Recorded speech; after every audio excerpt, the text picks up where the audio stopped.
বন্ধুরা, এখন আছি গাড়ির ভিতরে আমাদের সিটি ট্যুর শেষ করে। আমাদের সঙ্গে আছে আমাদের ড্রাইভার ভাই অনেক ভালো মানুষ, হ্যালো বলেন। হ্যাঁ, সত্যি অনেক মজা পেয়েছি মালয়েশিয়া দেখার মধ্যে একটি দেশ। আরো 3-4 দিন আছে মালয়েশিয়াতে, তারপর চলে যাবো সিঙ্গাপুর। দেখার বিষয় সিঙ্গাপুরের কি অবস্থা। মালয়েশিয়ার রাস্তাঘাট এত সুন্দর যা বলার বাহিরে, এবং ওদের নিয়ম কানুন অনেক ভালো।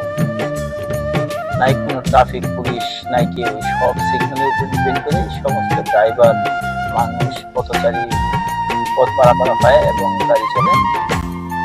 যদি কারো সামর্থ্য থাকে অবশ্যই মালয়েশিয়া ঘুরে দেখবেন, সিঙ্গাপুর ঘুরে দেখবেন, ভ্রমণ করবেন। ভ্রমণ করলে যে হোক স্বাস্থ্যটাই ভালো থাকে, ভ্রমণ করার চেষ্টা করতে হবে।